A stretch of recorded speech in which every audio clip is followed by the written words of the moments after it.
Hey everyone, What If Fan here, bringing you another exciting part of What If sign-in system in high school DxD. You can find the fanfic title and the original author's name in the description below. Make sure to check it out and show them some love. If you enjoy the video, don't forget to like, subscribe, and ring that notification bell so you never miss an upload. Alright, let's jump into it. Chapter 51, The Rating Game begins. After 2 years of training in the hyperbolic time chamber, we returned to the real world and, at my suggestion, spent the next 5 days relaxing and having fun. A week later, Rias, her peerage, and I waited in the occult research club for the representatives from the underworld to arrive. To our surprise, the girls from the student council were also there, saying they had come to cheer us on. But it was obvious that they were also there because they missed me. Sona had initially been reluctant to bring her peerage to watch the match at the Occult Research Club, since the student council had access to a magical live broadcast. However, she ultimately gave in to their persistent pleading. Rias, I hear that you and your peerage have been relaxing and enjoying yourselves these past few days, rather than training. Have you given up? But you're not that kind of person. So, does this mean you're confident you can defeat Riser Phoenix now? Sona looked at everyone's confident expressions and shared her thoughts, based on her observations. But what Sona couldn't understand was how Rias and her peerage could have changed so drastically in just 2 days. That's right, Sona. That's exactly what I'm thinking. I now have the power to utterly defeat Riser. This match will be the perfect end to this engagement. Rias clasped her hands together, her eyes filled with anticipation, looking completely in control as she responded to Sona.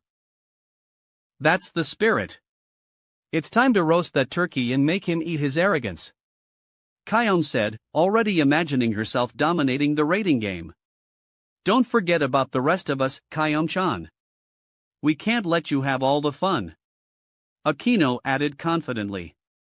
Kiba simply smiled and remained silent. After all, I had trained him relentlessly.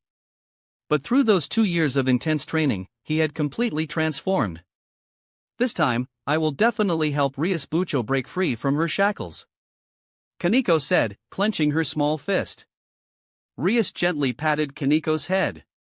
She knew that Kaneko had trained the hardest, and she was especially grateful for her dedication. The student council members couldn't help but feel curious after hearing Rias and her peerage's confident declarations. They wondered what they had experienced in the past few days. Just as everyone was waiting, a familiar red magic circle appeared in the room. Riser and Ravel Phoenix emerged. Following them was Evelyn, Surzex's queen.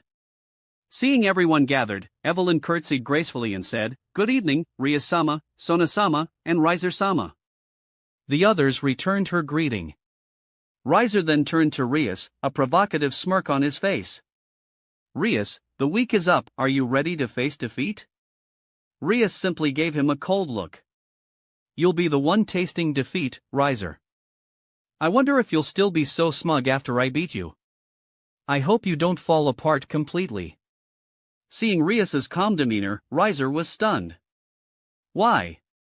Why is she so calm? Doesn't she understand the difference in our power? Humph. Rias, you haven't even gathered all your peerage members. You only have 5. I have a full set of 15.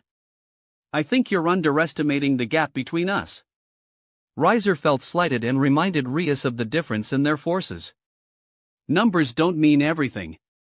You'd better prepare yourself for a crushing defeat. What?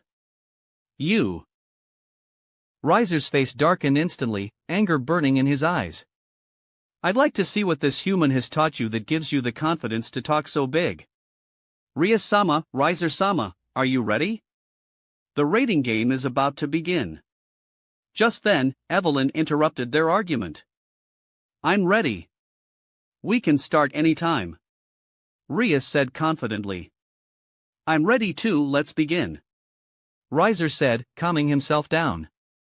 Despite Rias's strange behavior, he had the advantage of being immortal. He was confident that no matter how much Rias and her peerage had improved, they couldn't possibly defeat him. Riser was supremely confident in his victory. Soon, Rias and her peerage, along with Riser and his, were transported to an alternate dimension, the designated battlefield for raiding games, developed by Ajuka Beelzebub after he created the evil pieces. This space was designed to prevent serious injuries during raiding games. If a participant was seriously injured, they would be automatically teleported out for treatment. It was virtually impossible to die in this space unless the power difference was too great. As the raiding game commenced, a live broadcast was sent to various locations throughout the underworld. Many factions within the three great powers were also watching the match. Among them were the two heavenly dragons, Valley and Lux, and the hero factions Chow Chow. They knew that I was backing Rias, and they wanted to use this match to confirm their suspicions. Back in the Occult Research Club, a magical broadcast was also being displayed. Kyoya was flirting with the girls, seemingly unconcerned about Rias's situation. Sona, seeing this, pushed up her glasses and said, with a hint of exasperation, "The raiding game is about to start. Aren't you worried at all?" "Don't worry, Sona. Rias and the others won't lose. Their power will definitely surprise you," I said, embracing a stiff Tsubaki. She was still so innocent and easily flustered. Hearing my confident declaration, Sona couldn't help but wonder why I was so sure of Rias's victory. After all, Riser had almost never lost a raiding game. As Sona was considering whether or not to ask me about it, the raiding game officially began. I lay back on the sofa, resting my head on my girlfriend's laps, seemingly able to see through Sona's doubts. Kyoya smiled faintly and said, "I know you're curious about what Rias and the others have been through, Sona. You'll see soon enough. But I guarantee this match will send shockwaves throughout the three factions." "Will it really be that dramatic?" Sona thought to herself, then turned her attention to the magical broadcast. On the other side, Rias and Riser's teams appeared in the alternate dimension. The location for this match is this city, Kuo Town. Rias and Riser will each occupy one side. The participants for this match are as follows: Rias Gremory and her peerage. Queen, Akino Himojima. Knight, Kiba Yuto. Rook, Kaneko Tuju. Pawn, Kaio Abe. Riser Phoenix and his peerage. Queen, Yubaluna. Knights, Carlamine, Cirrus. Rooks, Shuelan, Isabella. Bishop, Ravel Phoenix, Mighty. Pawns, Marion, Bulant, Mira, Enai and Lee, Sharia, and Island Nell. The rules for this raiding game are as follows: unlimited combat. Any weapon and any method may be used. The match ends when one side's king is defeated or surrenders. The defeated king will be instantly transported out of the alternate dimension. Now, I declare the raiding game officially started. As Evelyn's solemn voice echoed throughout the space, the raiding game officially began. Unlimited combat meant that this raiding game was a direct contest of strength between the two sides. Chapter 52, Kaio Abe and Kiba Yuto Bare Their Fangs. Rias and her peerage were gathered, discussing their strategy for the upcoming raiding game. "Bucho, what's there to discuss? With our current strength, we don't need any tactics. We can just steamroll them," Kaio, now brimming with confidence, suggested straightforwardly. "Kaio-chan has a point, Rias. Let's just face them head-on. That way, no one can accuse you of trying to weasel out of the engagement." Akino agreed, a playful glint in her eyes. "All right, if that's what everyone wants, let's show them what we're made of." Rias smiled and nodded, giving her approval. Understood. The group exchanged excited glances, their battle instincts kicking in. They were eager to unleash their newfound power on Riser's team. Without further ado, they charged towards Riser's designated starting point. Those watching from the stands couldn't help but shake their heads at Rias's team's reckless charge. They were clearly outnumbered and outmatched now. They had even exposed their position. If Riser's team surrounded them. Meanwhile, Riser was contemplating Rias's possible tactics when he suddenly sensed 5 distinct surges of magic power rushing towards him. His confident smirk faltered, replaced by a grimace. He realized that Rias was planning a direct confrontation. Rias, so you want to play it this way? Fine, I'll indulge you." Riser sneered, feeling a surge of annoyance. He issued his orders for a head-on clash. He wasn't afraid of a direct fight, especially not against Rias and her ragtag group. He'd crush them and Rias would have no choice but to accept her fate. Moments later, the two teams clashed near a park. Riser immediately taunted, "Rias, I don't know what you're planning, but since you choose to face me head-on, you must be prepared to lose. We'll see who's the loser in the end." Rias retorted coldly. "Is that so? Then go. Show them their place." Riser roared, waving his hand dismissively. Instantly, one of Riser's knights and two pawns charged towards Kyome, surrounding her. But Kyome simply scoffed, "Only 3 of you to fight me? You underestimate the future greatest beast tamer." "Poof. Just a low-class brat talking big." The female knight sneered. Then, the 3 rushed at Kyome, intending to overwhelm her with a swift attack. But Kyome just watched them approach with amusement, then waved her hand. Her 3 magical beasts materialized beside her, the Emerald Leviathan, the Silvery White Magic Tiger, and the 3-eyed Golden Wolf. What the dash? That's impossible.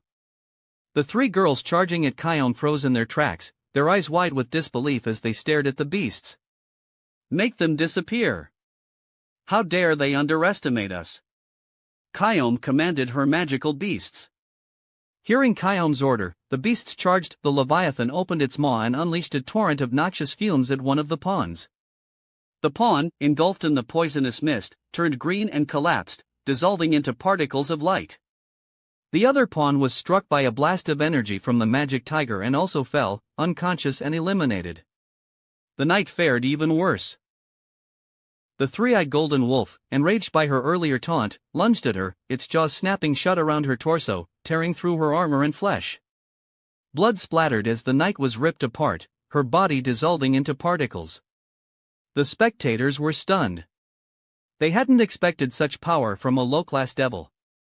The 3-eyed Golden Wolf, in particular, was clearly at least high-class level. Meanwhile, Kiba Yudo, facing a similar situation, is surrounded by 1 knight and 4 pawns. But Kiba remained unfazed. With a surge of magic power, he summoned a demonic sword out of thin air, gripping it tightly as he faced his 5 opponents. Seeing Kiba facing them alone, the female knight sneered, "You think you can take on all 5 of us by yourself? How laughable. Prepare to be eliminated." "Eliminated? That will be you," Kiba said confidently, a faint smile playing on his lips. In the next second. Boom! Kiba vanished from his spot, reappearing instantly before the female knight. With a swift, almost imperceptible movement, he slashed, bisecting her katana, sending the broken blade and the knight herself flying backward. How is he so fast? The female knight stared in disbelief at her severed katana. They were both knights, both specializing in swordsmanship and speed. But Kiba's speed was so fast that she couldn't even see his movements. And as a swordsman, how could he possess such monstrous strength? The 4 pawn girls watched in horror, unable to react to Kiba's speed. Before they could even process what had happened, Kiba attacked again. He moved like a phantom. Kiba's speed was now beyond the limits of their perception. With a swift thrust, his sword pierced through the knight, who fell to her knees, a look of terror on her face as she dissolved into particles of light. The remaining 4 pawns, horrified, exchanged glances. Then, they decided to attack Kiba together, hoping to overwhelm him with numbers. But their hopes were quickly dashed. Wielding his demonic sword effortlessly, Kiba casually swung his blade. A pawn girl fell, sliced in half. In the next moment, Kiba unleashed a flurry of swift slashes, each strike eliminating another pawn. In just 4 or 5 seconds, the 5 girls were all defeated, eliminated by Kiba's overwhelming speed and swordsmanship. In the hyperbolic time chamber, Kiba had trained under 10 times Earth's gravity, honing his body and swordsmanship to their limits. He had endured Kyoya's relentless training, pushing himself beyond his limits every day. Now, with the gravity returned to normal, he felt incredibly light and agile, as if he could fly. With his current high-class power, these low-class pawns and knights were no match for him. Kiba sheathed his demonic sword, returning to Rias's side with a smile. Bucho, task complete. I have eliminated them all. Thank you, Kiba. Well done. Now, let's just sit back and enjoy Kaneko and Akino's performances. Rias replied, smiling faintly. Riser, watching Kiba's display, was dumbfounded. He was not just shocked. Rias had confidently declared that Kiba would only be observing the rest of the battle and not participating further. The spectators watching the magical broadcast were equally astonished. Ignoring the numerical disadvantage, the power levels displayed by Rias's peerage members were completely unexpected. As devils from prominent families, Rias and Riser's peerage members were well known throughout the underworld. Everyone knew their relative strengths and weaknesses. But no one had anticipated that Kiba, who had been considered to be strong but not exceptional, would suddenly become so powerful in just a week. His current strength was almost comparable to Riser himself. Initially, no one believed Rias had any chance of winning. However, with Kyome's formidable magical beasts and Kiba's incredible strength, people were beginning to wonder whether Rias might actually pull off a victory in this rating game. After all, Rias's queen and rook hadn't even shown their full power yet. Based on what they had seen so far, their strength must be extraordinary as well. Meanwhile, in the Occult Research Club, Sona Citri, watching the broadcast intently, glanced down at Kyoya, who was still resting his head on her lap, a strange look in her eyes. Even though Kyoya had mentioned that Rias and her peerage had improved significantly, Sona hadn't been prepared for this level of improvement. Abe Kyome and Kiba Yuto's power surge was beyond anything she had anticipated. Is this what you meant by a small improvement? Sona wanted to ask Kyoya, but decided against it, planning to question him more thoroughly later. Now, she was even more curious about Rias and Akino's power levels. Back in the alternate dimension, Riser, seeing so many of his peerage members eliminated, his face darkened with rage. He roared at his remaining members, ordering them to focus on eliminating Rias's remaining pieces. There's no way all of Rias's peerage members are that ridiculously strong. Take out her rook first. Eliminate Kaneko Tuju. Hearing Riser's order, the remaining 2 rook girls and 1 pawn girl charged towards Kaneko, surrounding her. Ravel Phoenix also joined them. But even facing 4 opponents, Kaneko's expression remained calm and fearless. Her eyes were cold as she stared at them. Seeing Kaneko's cold stare, Ravel felt a sudden chill. She spoke hesitantly, her voice trembling slightly, hello? Actually, I'm just a figurehead. I don't intend to fight. I'm just here to watch. And I'm not very good at fighting anyway, so please, just ignore me. Chapter 53, Kaneko and Akino take action, shocking everyone. Just stay back and don't interfere. Kaneko's gaze softened slightly as she looked at Ravel. Kaneko Tuju, this is an order from Riser-sama. You should surrender now. One of the rook girls said coldly, her tone incredibly arrogant. Suddenly, she lunged at Kaneko, throwing a punch without any warning. It was a straightforward attack, relying solely on brute force. But to everyone's surprise, Kaneko didn't even try to dodge. Instead, she swiftly moved her body and met the rook's attack with an open hand strike. A loud bang echoed through the area, followed by the rook's pained scream, shattering the silence. Kaneko's hand had brutally broken the rook's arm, sending her flying backward, coughing up blood. How? Wasn't Kaneko Tuju only a weak mid-class? Everyone was shocked. According to their intelligence, Kaneko was supposed to be one of the weakest members of Rias's peerage. That's why they had sent a mid-class devil to deal with her, to secure an easy victory for Riser. But Kaneko's performance so far suggested that she was another unknown variable. Kaneko turned, her gaze cold as she scanned the remaining 3. Her overwhelming aura made them shudder. Come at me together, don't waste my time. Kaneko said calmly, staring at them. The injured rook slowly backed away, shouting, You two, help me take her down. All right. Let's go. The 3 girls charged at Kaneko together, forming a triangle formation. But despite facing a 3-pronged attack, Rias and the others remained calm, as if they weren't worried at all. Tekai, Iron Body. Kaneko activated the technique, her magic power surging suddenly. She braced herself to take the three girls' attacks head-on. When their attacks landed, they felt as if they had struck a solid steel wall. All their force rebounded back at them, causing their hands to throb with pain. They stared at Kaneko in disbelief. "So weak," Kaneko muttered. "Second gate, gate of healing, open." Kaneko's form vanished, the ground beneath her cracking from the force of her movement. In the next instant, she appeared before the injured rook. Shurgon, finger pistol. Kaneko's fingers hardened, and she rapidly jabbed at the rook, piercing through her body like bullets. She was careful to avoid any vital points, but the rook was riddled with holes, blood gushing out, before she collapsed, dissolving into particles and being teleported out of the game.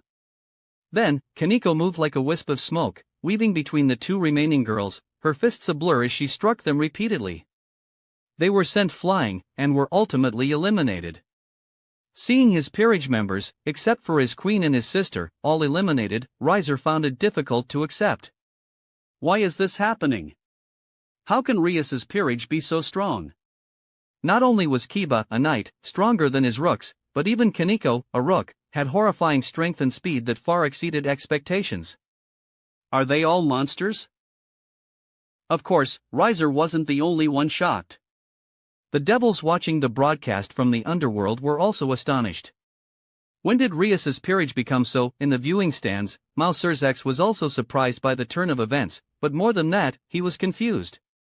As Rias's older brother, he knew about Kaneko's recruitment. He was well aware of her previous power level. But from Kaneko's performance, she had at least reached the level of a peak mid-class. And that instantaneous burst of power earlier was not at all inferior to a high class. And this had happened in just 7 days. The situation was simply astounding. But this improvement must be the work of that human Rias found, the one named Kyoya Habari, right? Surzex murmured, a faint smile on his lips. As a doting younger sister complex, Mao Surzex obviously cared deeply for his sister, so, when he heard that Rias had a human boyfriend, he had already heard about it from his wife, Evelyn. He had also learned from Evelyn that Kyoya had helped Rias and her peerage train for a week. Now, seeing Rias's peerage with such drastically improved power, it was clear that her human boyfriend was extraordinary. Now, it was certain that his sister could annul this political marriage once and for all.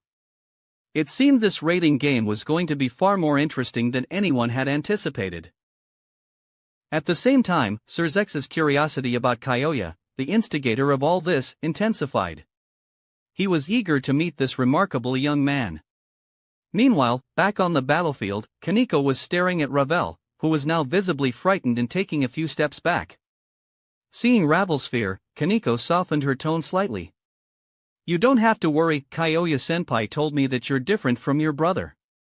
You're kind and not good at fighting. So I won't attack you. But you have to stay put and not run around." "Ah.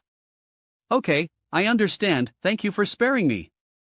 Hearing Kaneko's words, Ravel remembered Kyoya and blushed slightly as she thanked her. Seeing Ravel's shy demeanor, Kaneko couldn't help but think to herself, is she trying to seduce him? Well, he did tell me to spare her. Pervert Kyoya-senpai. What the hell is going on? Their strength is completely different from the intel. Riser's queen Ubaluna, nicknamed the Bomb Queen, was furious. Initially, after seeing Kyome and Kiba's power, Ubaluna had not dared to underestimate Kaneko. She had planned to team up with her comrades to take Kaneko out first. But Akino had intercepted her, preventing her from doing so. Furious, Ubaluna was forced to focus on Akino. It seems everyone else has finished their fights. I guess it's our turn now. Akino said, smiling at Ubaluna. Let's fight, shall we? I need to finish Akino quickly, or else Riser-sama will be in danger. We might actually lose. Ubaluna decided on her strategy and summoned a magic circle in the sky. Countless magic bombs rained down on Akino. But Akino remained unfazed. With a wave of her hand, she summoned an equally large number of lightning bolts that intercepted and destroyed the magic bombs. That was a bit weak. Since you didn't take the chance I gave you, don't blame me for what happens next, here I come. Akino smiled playfully. Suddenly, Akino shot into the sky, surrounded by crackling electricity. In an instant, a giant, draconic form of lightning formed behind her, lunging towards Yubaluna. Yubaluna, seeing this, tried to dodge, but the lightning dragon seemed to have a life of its own, changing direction and striking her before she could react. Boom! Boom! Boom! The battlefield echoed with the sound of thunder. Yubaluna, charred black, plummeted from the sky. She stared at her battered body in disbelief. I was defeated in one hit? I'm a high-class devil. How can I be this weak? No. Akino must have used her strongest attack. She can't use it again, and I still have a trump card. As Riser's queen, Yubaluna naturally possessed a Phoenix Tear, giving her the ability to revive once with full health. So, she immediately used the precious Phoenix Tear, and was restored to her peak condition. Hee, I knew you'd have a Phoenix Tear. Akino's voice rang out, a teasing smile on her face. But that doesn't change the fact that you'll lose. Lightning Prison. As Akino spoke, countless bolts of lightning swirled around them, forming a cage that trapped Yubaluna within it in the blink of an eye. Yubaluna, who had been planning to create a magic barrier, was confused by Akino's actions. Why isn't she attacking me? Why is she trapping me? Just as Yubaluna was trying to figure out how to break free from the cage, Akino raised her hand, her eyes flashing with intensity. Wrath of the Thunder God. The sky above them turned dark, and thunder roared. Countless bolts of lightning descended from the storm clouds, striking Yubaluna. This isn't over yet, Ice Meteor. Akino's hair suddenly turned ice blue, and the temperature around them plummeted. Then a massive iceberg, like a meteor from space, crashed down towards the trapped Yubaluna. Yubaluna's face was filled with terror. Trapped and unable to escape, she could only watch helplessly as the lightning and the iceberg closed in on her. With no way to resist, Yubaluna was first struck by the lightning, then crushed by the iceberg. Her screams echoed through the air before she was silenced, dissolving into particles of light and disappearing from the rating game. With this, Rias's team had suffered no losses, while Riser's team was completely wiped out, except for Ravel, who was merely a spectator. Chapter 54, The Dragon and the Holy Sword. Meanwhile, in the audience seating area, everyone's eyes were wide with disbelief. They had witnessed countless rating games over the years, both large and small, but what they had just seen completely defied their understanding of the world. Initially, both in terms of numbers and power, Rias's team was considered to be at a disadvantage, vastly inferior to Riser's peerage. Almost every devil watching from the underworld had anticipated a one-sided victory for Riser, but to their astonishment, Rias's team had crushed Riser's team without breaking a sweat. It was a turn of events no one had predicted. Kiba and Kaniko's performances were shocking enough. But Akino, the priestess of thunder, had displayed even more astonishing power, utterly dominating and defeating Riser's queen with contemptuous ease. The level of control Akino demonstrated over her lightning was astounding. She could even create and freely manipulate constructs like thunder beasts and lightning dragons. It was simply unbelievable. Among the spectators, a high-ranking fallen angel with 10 black wings, Barakiel, stared at Akino, his eyes wide with disbelief. Beside him, the Governor-General of the Fallen Angels, Azazel, was equally surprised. Barakiel, isn't that girl your daughter? I thought she only inherited your lightning powers. How does she also have strong ice powers? Barakiel was speechless. How should I know? You know how our relationship is, don't you?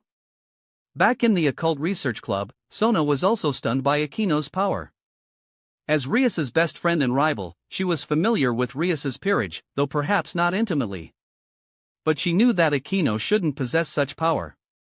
Akino's mastery over lightning was already beyond Sona's abilities. And her own water-based magic would be completely suppressed by Akino's lightning. Now, with the addition of such potent ice magic, Sona would be utterly outmatched. That ice magic of Akino's is your doing, isn't it? Sona thought, a little dazed. She turned to look at Kyoya, who was still resting on her lap, and couldn't help but feel a surge of jealousy. Just what did you do to them, Kyoya? Sona wondered aloud. Back in the alternate dimension, Rias and Riser were facing each other, but now, Rias was backed by her full peerage. Rias, what the hell did you feed your peerage in those 7 days? Riser said, his expression dark, his tone filled with disbelief. His 15 peerage members had been defeated by Rias's 5 in just a few minutes. What was even more unacceptable was that Rias's peerage members hadn't even suffered any injuries. It was a complete humiliation. I told you. I'm going to defeat you, and make everyone acknowledge our separation. Rias said, her arms crossed, a slight smirk playing on her lips. And I won't bully you with numbers, my peerage members won't interfere in our fight. This is between you and me. Damn it! Rias, what are you trying to say? Are you looking down on me? Riser roared, enraged by Rias's words. I'm not looking down on you. I'm only stating my confidence in my own abilities. Rias said, her expression calm. Aquino, everyone, step back. I want to end this once and for all. Understood. The 4 nodded and quickly retreated, leaving Rias and Riser alone. The spectators watching the live broadcast were confused. Was this going to be a one-on-one fight? They felt Rias was being conceited. Sure, 5 against 1 would have guaranteed victory. But one-on-one? Against a member of the Phoenix family? Isn't that just pushing your luck? Everyone knew that members of the Phoenix family were practically immortal, capable of reviving themselves from even the most grievous injuries, that's why they had never lost. Then don't blame me for what happens next. Riser said, his body erupting in phoenix flames. He charged at Rias. Rias responded in kind, her power of destruction surging around her, her aura unmistakably surpassing that of a high class. Everyone watching realized that Rias had reached the peak of high-class level. In the next instant, Rias unleashed her ultimate attack, Extinguished Star. A massive sphere of crimson destructive energy pierced Riser's body, extinguishing his phoenix flames. Everyone watching was stunned into silence. They couldn't believe that Rias had developed her family's power of destruction to such a horrifying degree, instantly taking one of Riser's lives. Even gods, Satans, and other powerful beings who had experienced countless battles found their hearts palpitating at the sight of Rias's destruction. Such a young devil reaching the peak of high-class level was incredibly rare. But then Riser revived in a blaze of phoenix fire, completely unharmed. Ha, Rias, even if your power of destruction is strong, how many times can you use that attack? You can't defeat me. Riser laughed arrogantly. Is that so? I was planning on killing you a few more times, but it seems like a waste of time. So, let's just end this now with my final trump card. A trump card? Rias, are you still trying to bluff your way out of this? Riser scoffed. Before Riser could finish, a giant blue draconic figure suddenly appeared, its eyes locked onto him with an icy glare. The scary aura it emanated was unmistakably that of a Malklass being. What? That's a dragon at the heavenly dragon level. In an instant, all the spectators were stunned, staring at the unfamiliar ice blue dragon with a mixture of shock and disbelief. Even the 2 heavenly dragons and their hosts watched with excitement and curiosity. I've never seen or heard of this dragon before. But its aura is at the heavenly dragon level, what a surprise! Albion said, astonished. Yes, indeed. Lux, keep your excitement in check. Even if you use your boosted gear, you might not be able to defeat this unknown dragon. Drake warned his host, recognizing the dragon's power. Habari Kyoya, he really is full of surprises, I bet the dragon is his doing, Vela said with a smile, speaking to himself. And then, something even more shocking happened. Rias raised her hand, and a holy light gathered within it, forming a mystical holy sword.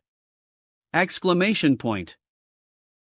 All the spectators watching the match felt like they were dreaming. Wait a minute, a devil wielding a holy sword? Even Surzex felt his scalp tingle. And the gods in the audience felt a strange familiarity with the holy sword. Chapter 55, Rayquaza attacks the referee. What the hell? Isn't that the legendary Excalibur? How did it suddenly appear here, in the hands of a pureblood devil? Riser was so shocked that he was trembling, and he gasped in disbelief. That's a holy sword. How can you wield a holy sword? Although Riser was too shocked to immediately identify it as Excalibur, he could clearly sense the terrifying power emanating from the blade. Among all weapons, those imbued with holy power, holy water, were the most effective against devils. Holy swords, in particular, were a devil's worst nightmare. A scratch from a holy sword could inflict a grievous wound on a devil, one that was incredibly difficult to heal. A direct hit or impalement could be fatal unless the devil was exceptionally powerful. But now, Rias was wielding a holy sword. Unless she had received a blessing from the angels of heaven, such a thing should be impossible.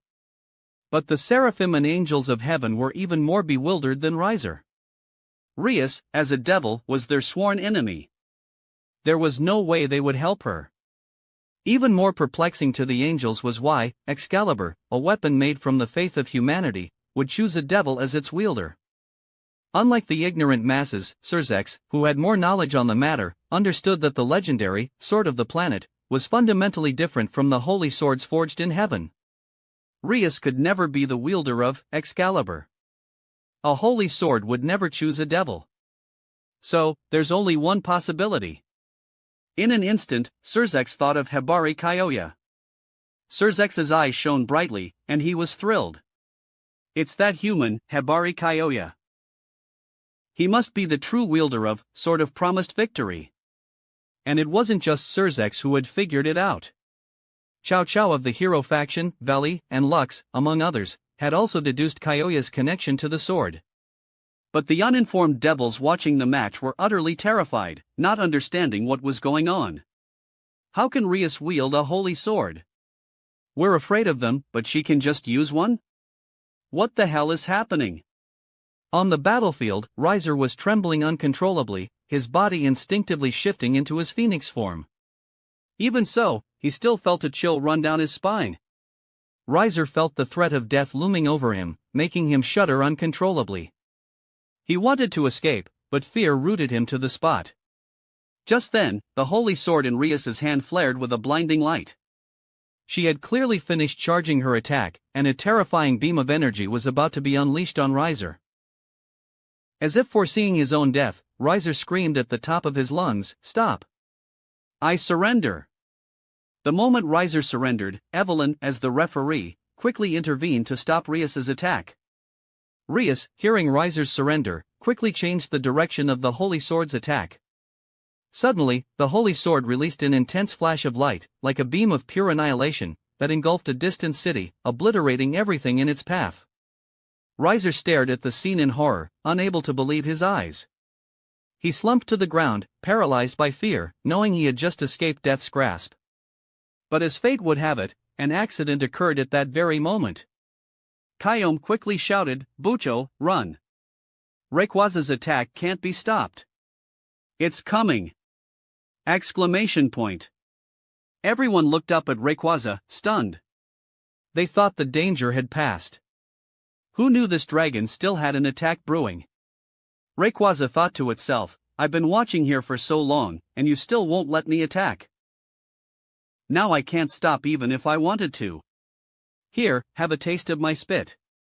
Seeing the terrifying scene, Evelyn quickly used all her power to create a magic barrier to protect Rias and Riser. Roar! A beam of blue energy erupted from Rayquaza's mouth. Dragon's Rage. As the meteor-like Dragon's Rage descended, everyone's jaws dropped. Boom! Rayquaza's Dragon's Rage collided with Evelyn's magic barrier. A blinding light erupted, followed by a shockwave that swept across the entire area. Riser, who was within the barrier, stared blankly at the scene, unable to utter a word. Just then, Evelyn, horrified, realized that her magic barrier was cracking under the strain. Oh no! In an instant, the magic barrier shattered, and the three of them were engulfed by the attack. Rias! Bucho! Oni-sama! Seeing the three engulfed by the attack, Aquino and the others, as well as Ravel, cried out in alarm. In the Occult Research Club, Kyoya also stood up abruptly. Crap, Rayquaza. Sona was also worried. Will they be alright? They should be fine. Rayquaza didn't use its full strength. And Evelyn is almost at the peak ultimate class. She should have been able to withstand the attack. I said after thinking for a moment. Soon, the blinding light faded. The scene finally calmed down. But when the spectators saw the state of Rias, Riser, and Evelyn, they were shocked. Rias and Riser were mostly unharmed, but Evelyn was in a terrible state. One of her arms was severely injured and covered in blood. Exclamation point. What the hell? This rating game getting crazier by the minute. First, Rias's peerage crushed Riser's. Then, Rias, a devil, wielded a holy sword. And after Riser surrendered, this unknown dragon attacked, severely injuring even Evelyn, the queen of Mausersex. It was all too much. It was completely challenging their ability to process what was happening. Rias, seeing Evelyn's injuries, quickly asked, "Sister-in-law, are you alright? Is it life-threatening?" Evelyn, still in shock from looking at Rayquaza, recovered upon hearing Rias's concern and replied, "Don't worry, Rias-sama. These injuries are manageable. I can heal them." Hearing Evelyn's words, Rias breathed a sigh of relief. In the audience seating area, Mausersex also relaxed slightly, seeing that his wife wasn't in any serious danger. Meanwhile, Riser, having experienced the shadow of death several times now, had completely lost his composure. He screamed hysterically, "I surrender. I forfeit the engagement. Send me back. I don't want to stay here anymore. I declare this rating game to be Rias-sama's victory." Evelyn appeared before Riser, glanced at him in his terrified state, then announced the result of the rating game to Rias. Chapter 56, The Underworld in Shock. Riyadh and Kyoya's Engagement. After the announcement, Evelyn turned to the group. "Everyone, since the attacks from Lady Rias's holy sword and the dragon have weakened the integrity of this dimension, we must leave immediately." Understood. Hearing Evelyn's announcement, they quickly left the alternate dimension and returned to the Occult Research Club. When Rias and the others reappeared in the familiar room, they saw Kyoya, Sona, and the student council members all smiling at them. "Congratulations on annulling your engagement, Rias," Sona said, walking up to her. "Yes." Rias responded softly, then turned to Kyoya with a grateful smile. "Kyoya, thank you so much for your help. Without you, I wouldn't have been able to win this rating game." I grinned mischievously and said, "Well, Rias, I trust you haven't forgotten why I offered to help you in the first place, have you?" Meanwhile, in the underworld, the spectators watching the rating game were still reeling from the events that had just transpired. Even Surzex was stunned. After all, this rating game had been utterly unpredictable. In the Mouse Palace, the devils were engaged in a lively discussion, while Surzex was pleased that his sister had won and dissolved the engagement. He was also looking forward to meeting Kyoya soon. Although Evelyn had told him that Hibari Kyoya was very strong, Surzex still hadn't believed that Rias and her peerage could defeat Riser in a head-on confrontation after only 7 days of training. But the truth had proven him wrong. Rias and her peerage had exceeded his expectations. Even more surprising was the fact that Kyoya was the true wielder of, sort of promised victory. Then, Surzex turned to the current head of the Phoenix family, Riser's father, and asked, "Lord Phoenix, what is your opinion now?" Lord Phoenix sighed in resignation, then looked at Surzex. "Your Majesty, my son is no match for Lady Rias. He brought shame upon our family. As such, I agree that the engagement should be dissolved." Surzex smiled and announced the outcome. "In that case, the engagement between Rias Gremory and Riser Phoenix is hereby annulled. They shall each go their separate ways from this day forward." Back in the Occult Research Club. After I hinted at my intentions, Rias blushed, but instead of avoiding the subject, she grabbed my hand and held it close. Eek! The girls present were surprised by Rias's bold move, and then annoyed that she had stolen a march on them. Luckily Asia wasn't there, or there would have been another fight for my attention. "Rias, you can't hog Kyoya all to yourself. Aquino said, her voice laced with a hint of jealousy. Oomph, Aquino, Kaoya clearly stated that he's my boyfriend, so I'm the main wife. Rias retorted, holding my hand even tighter, her eyes challenging Aquino. My. Didn't expect you to be so bold, Rias. But are you really sure Sona and the rest of the girls will let you have Kaoya all to yourself? Aquino said with a teasing smile. Seeing Aquino suddenly drag her into the conflict, Sona was speechless. Cough, Rias, even if you're my best friend, you can't just get all lovey-dovey with Kaoya in front of me like that.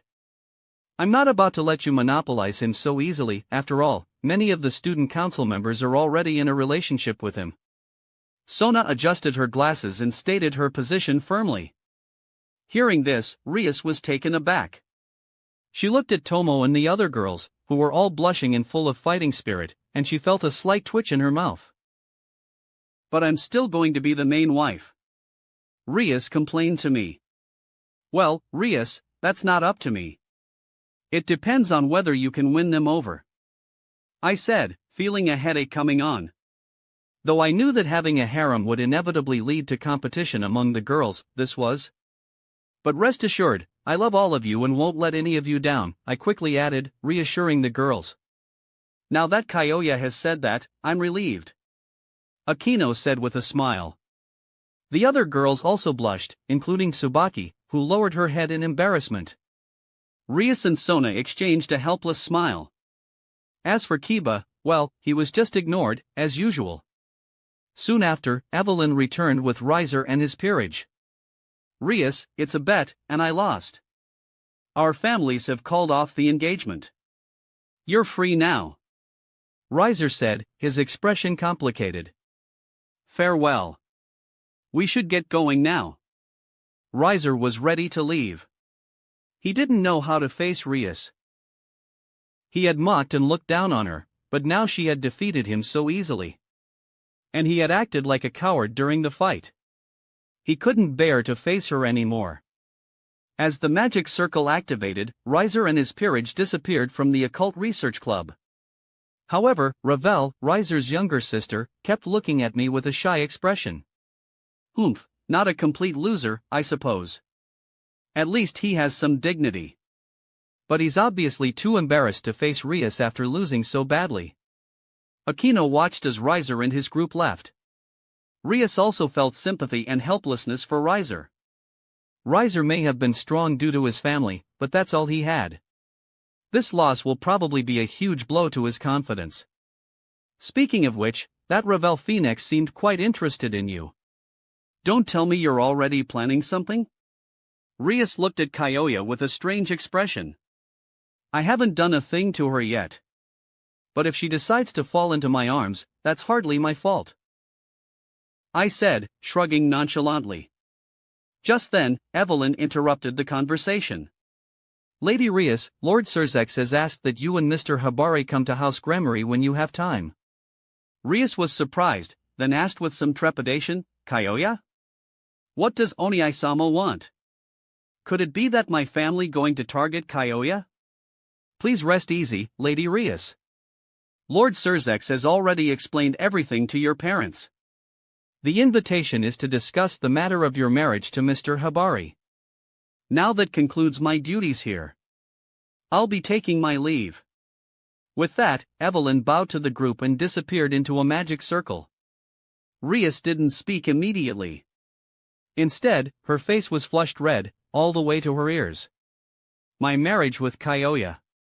Chapter 57, The Arrival of the Church's Beautiful Girl Duo. Because of her engagement to Kaoya, Rias felt confident and secure in her position as the primary wife. This immediately sparked serious discontent from Sona and Aquino, who both launched their own challenges towards Rias. In the end, it was only through my mediation that the conflict was resolved. However, Rias then demanded to move into my house, using the excuse that she should live with her fiancé. The moment she said this, everyone else chimed in, and eventually the members of the student council and the occult research club decided to move into Kaoya's house as well. With the exception of Kiba Yuto, of course. Devils really are loaded. Rias and Sona took care of every expense. From then on, the household grew more and more lively. At first Asia felt a twinge of jealousy, but once Kyoya promised he would continue to cherish her, she gave up on sulking. Kyoya found himself marveling at how his harem was finally taking shape. These days, I was living a very comfortable life.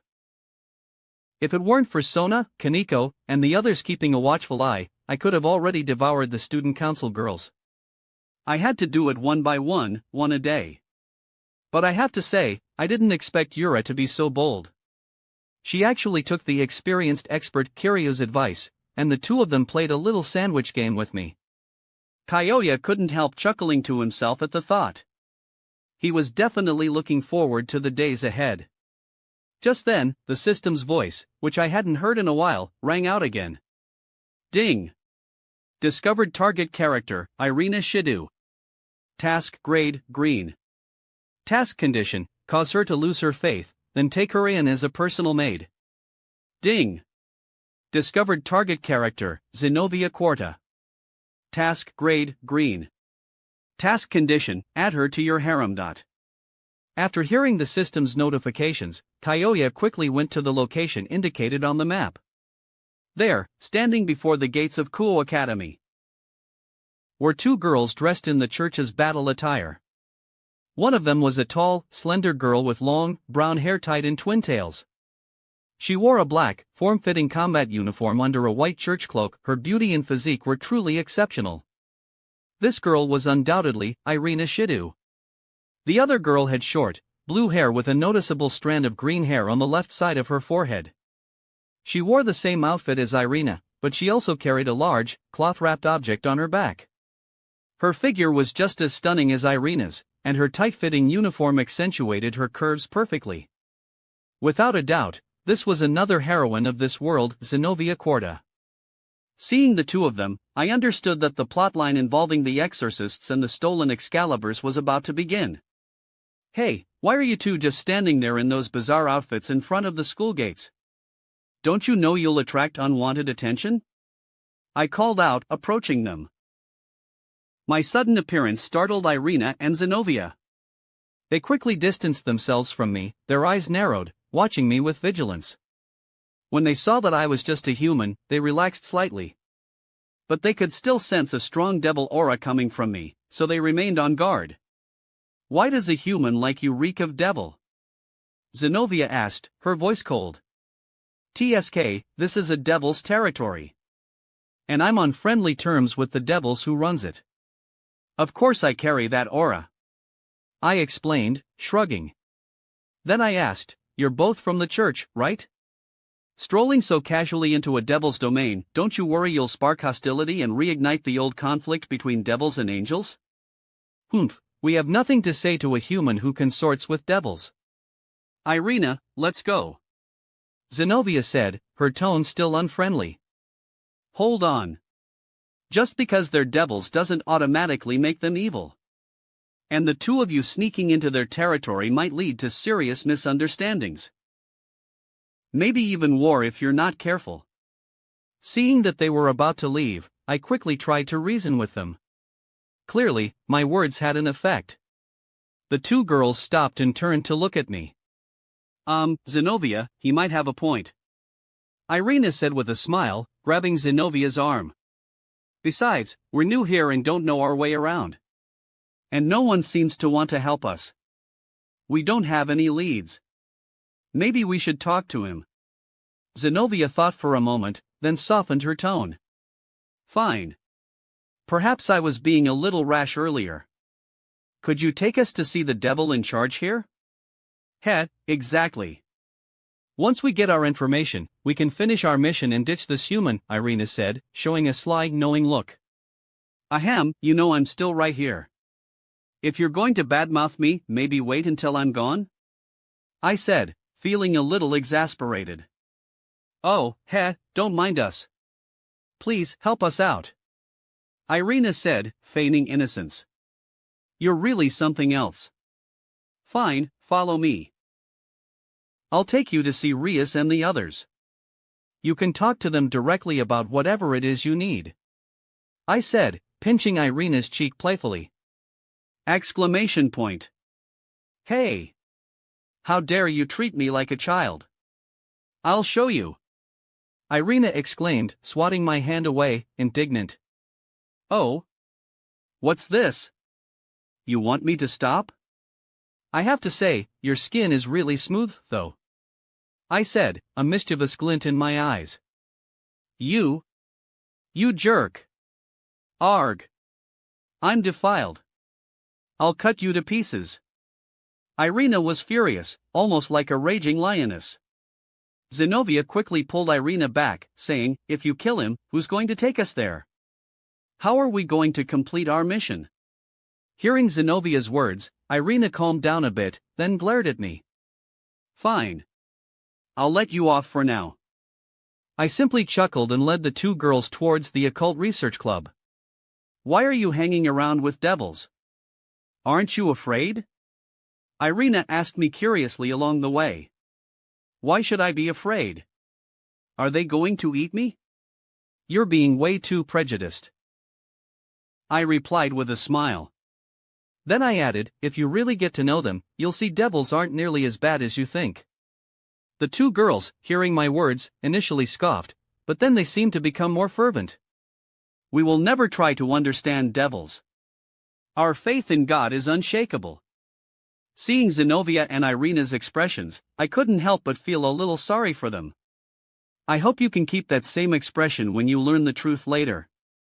Chapter 58, The Missing Holy Swords. Kokobeel. Soon, Kyoya arrived at the Occult Research Club with Irina and Zenobia.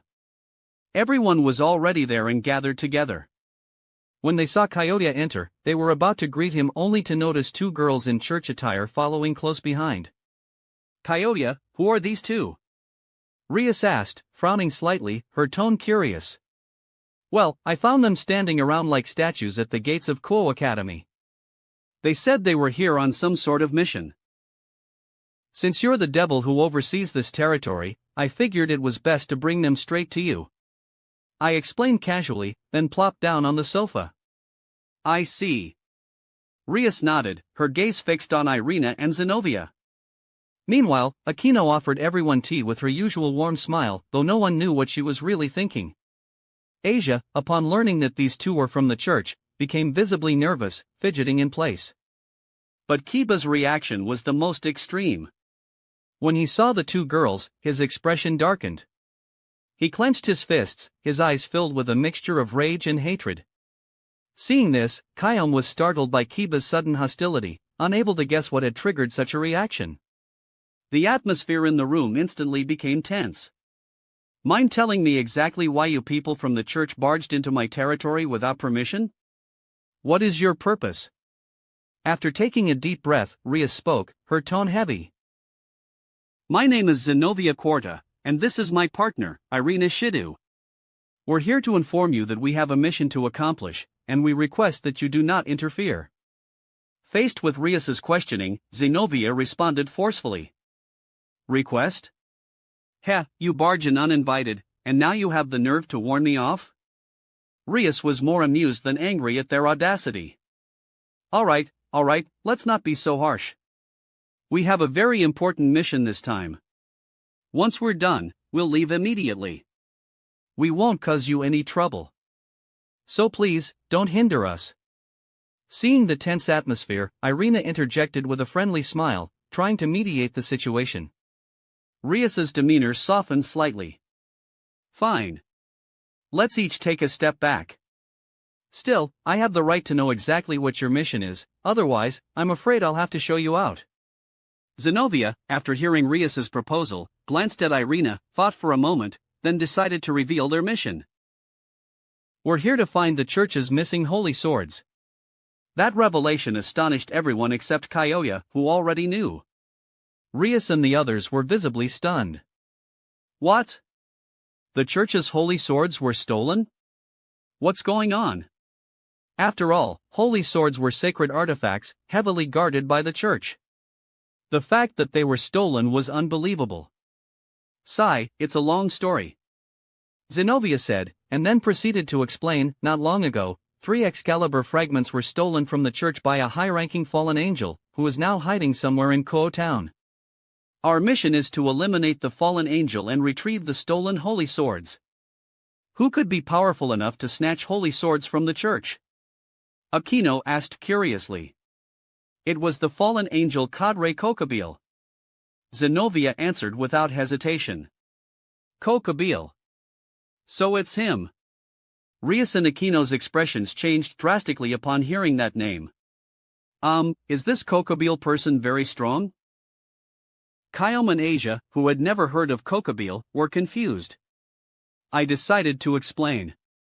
Yes, he's no pushover. Cocabil is a high-ranking cadre among the fallen angels. He has 10 black wings and is a survivor of the great war among devils, angels, and fallen angels, someone who fought both the Mao and God himself and lived to tell the tale. He's essentially on ultimate class level.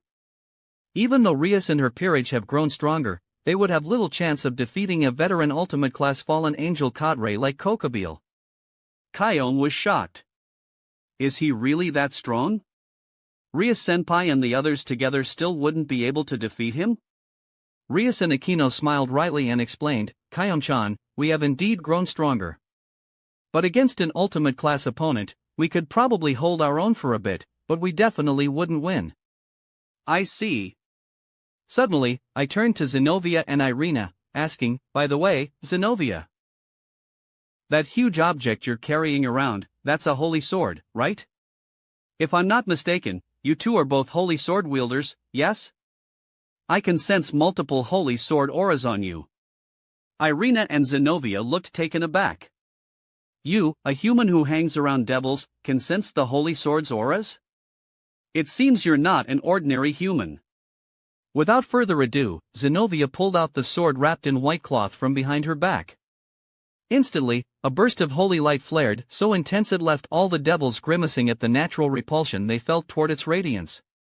The blade I carry is known as the kingly sword Excalibur Destruction, Zenobia said, introducing her weapon. At the same moment, Irina peeled off the white bandages wound around her wrist, revealing a second sword blazing with a brilliant holy glow. The sight of these holy swords sent Kiba into a trembling fury. His eyes burned with hatred, and his clenched fists shook uncontrollably. Calm down, Kiba. I quickly reminded him, sensing his emotional turmoil. Huff, huff. Hearing my words, Kiba took deep breaths and calmed down. Then he thanked me, thank you, Kyoya. Otherwise, I might have caused a lot of trouble for Bucho. Yes, if it weren't for me, Kiba would have lost control and attacked, not necessarily the two girls, but their holy swords. Seeing Kiba calm down, Rias and the others breathed a sigh of relief. They were afraid he would lose control and cause a major incident. Chapter 59, Hey girl, what do you think of my holy sword? Everyone, behold the Excalibur mimic. Irina announced proudly to the group. I pretended to be impressed. Wow, Irina, that's amazing. Of course it is. You wouldn't believe how many trials I had to endure before the holy sword recognized me, Irina declared, puffing out her chest. Rias and the others looked at Irina, their expressions unreadable, trying their best to stifle their laughter. Zenobia and Irina, however, were confused by their reactions. Why weren't they surprised to see a holy sword? In fact, they seemed almost amused. May I take a closer look at your holy sword, Irina? I asked, feigning interest. You want to see my holy sword? Irina was taken aback, but then a sly grin spread across her face. Sure, take a good look. Seeing Irina's malicious expression, Rias and the others struggled to contain their laughter. They knew exactly what Irina was thinking. Holy swords were anathema to devils, and even ordinary humans would be harmed by prolonged exposure to their holy energy.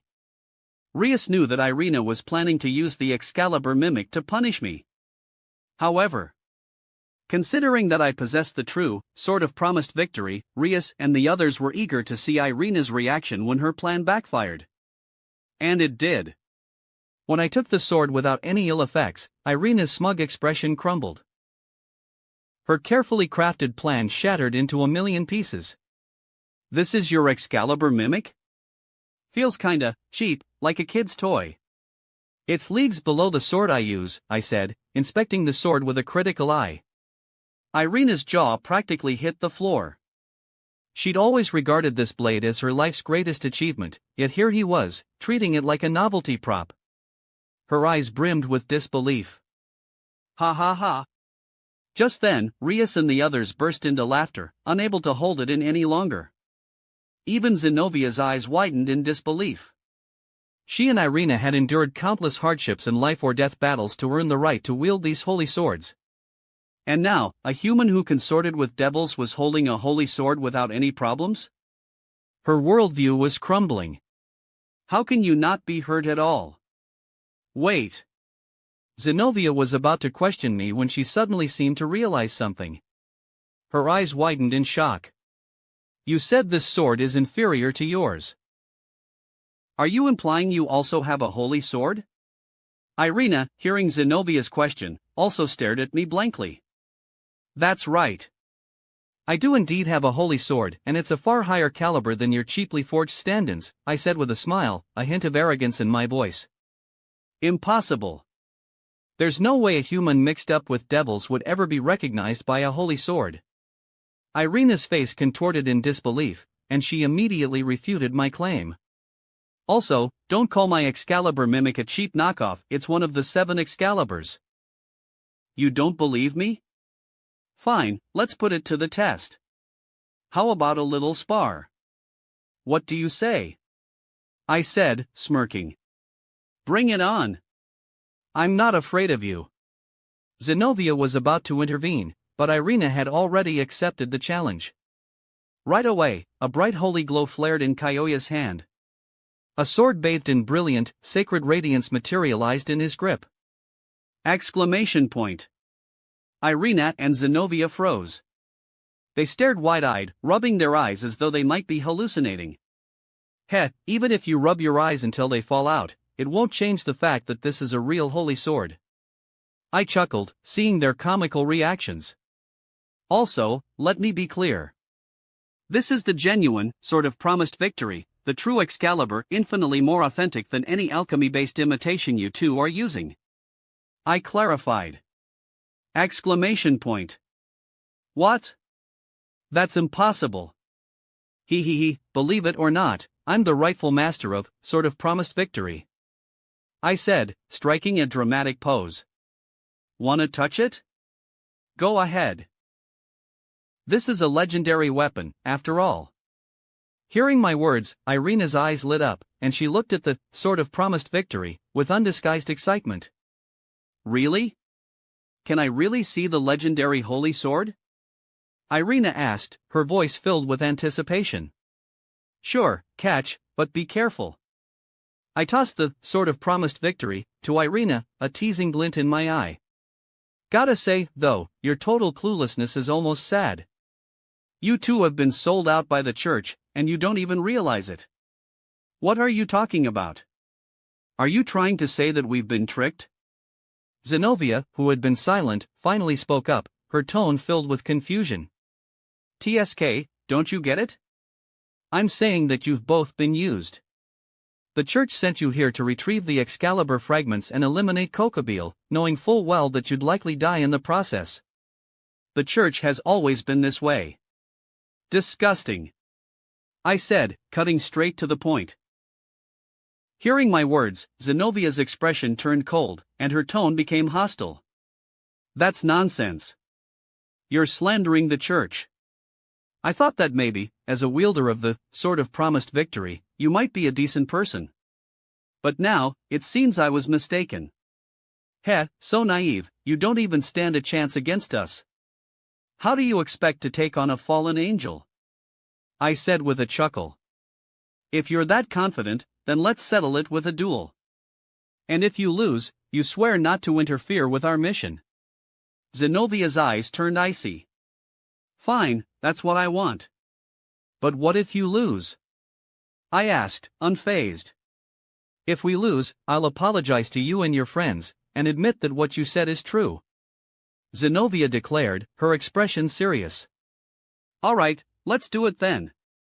Before I could respond, Kiba, unable to contain his hatred for holy swords any longer, interjected. Make it 2-on-2. You two against me and Kyoya, that's fair. TCH. One excommunicated witch and a so-called candidate for a holy sword, both fallen so low as to consort with devils. How pitiful. Seeing Kiba and Asia, Zenobia recalled something and mocked them. Hearing Zenovia's taunt, Asia hung her head, frightened. I patted Asia's hand gently, reassuring her. Don't waste your breath. Let's begin. I'll take on Zenobia. Kiba, you deal with Irina. But remember, don't let your anger cloud your judgment. We're partners, after all. I looked at Kiba meaningfully. Kiba took a moment to collect himself, then smiled and said, "Got it. Thanks, Kyoya." Chapter 60, Zenobia vs. Kyoya, the Holy Blade, Durandal. Outside the Occult Research Club. The atmosphere was thick with tension, like a drawn blade ready to strike. The open courtyard stretched under the weight of unspoken challenges, a battlefield waiting to be claimed. Since you're both ready, let's begin. Zenobia Quarta stood firm, gripping Excalibur Destruction tightly. The Holy Blade shimmered ominously in her grasp, exuding a divine presence powerful enough to make even high-class devils wary. Beside her, Irina Shido held Excalibur Mimic, her gaze locked onto Kiba Yuto with unyielding determination. I watched them both, standing nonchalantly. Kiba had already summoned a demonic sword, its dark energy pulsing in his grip, yet I remained empty-handed. Zenovia's sharp eyes flickered toward me. Where's your weapon? I won't need one to deal with your Excalibur Destruction. I exhaled lazily, stretching my arms as if I were about to take a nap. A flicker of annoyance crossed Zenovia's face. What? Are you looking down on me? Without another word, she lunged. Zenobia moved like a lightning strike, Excalibur Destruction roaring as it carved through the air. The sheer force of her charge sent powerful shockwaves rippling across the courtyard, causing Rias and the others to tense. They had underestimated her speed, her strength. Too bad for her. I didn't. I calmly summoned my Susanoo. The ethereal warrior flared into existence around me, its spectral form glowing with raw, unyielding power. Boom! The moment Excalibur Destruction clashed against my Susanoo, a deafening explosion shattered the air. The ground beneath us cracked and caved, forming a 10-meter-wide crater. Dust and debris shot into the sky, momentarily obscuring the battlefield. When the dust settled, Zenobia stood frozen, disbelief written all over her face. What? She had expected resistance. She had expected a challenge. But she hadn't expected this. Zenovia's grip on Excalibur Destruction tightened. That attack. That should have at least injured him. Even a high-class devil would have struggled against the power of my blade. So why does he look completely unfazed? I tilted my head, smirking. Oh? Were you worried about hurting me? I asked playfully. You even held back at the last moment. You're quite kind, aren't you? Zenobia stiffened. But you don't have to hold back, I interrupted, flashing a grin. After all, I'm far stronger than you think. So come at me with everything you've got. Her hesitation vanished. Golden light flared around her blade, the sheer intensity making the very air hum with divine energy. Without warning, she vanished, then reappeared before me in an instant, bringing her sword down with enough force to split mountains. I sighed. Faster, but still not enough. I stepped aside at the last moment, dodging the attack effortlessly. Zenovia's blade slammed into the ground, sending out a shockwave that blasted chunks of earth into the air. She swung again and again, each strike carrying the weight of her faith and conviction. Whoosh! Whoosh! Whoosh! But none of them landed. My body blurred, sidestepping every strike with precision so sharp it seemed almost mocking. Each slash missed by mere inches, my movements frustratingly casual. How is the gap this big? Zenobia gritted her teeth, pushing herself harder. Her footwork became sharper, her sword swings more aggressive. But no matter how she moved, I was always one step ahead. Then, in a single instant, I closed the distance. Whoosh! Before she could react, I appeared behind her, one hand resting lightly on her shoulder. The other? It easily plucked Excalibur Destruction from her grasp. Too weak. Zenovia's breath hitched. Impossible. In a panic, she leaped backward, her mind struggling to process how she had lost her weapon so easily. Across the battlefield, Irina, who had been clashing with Kiba, froze, her eyes wide with shock.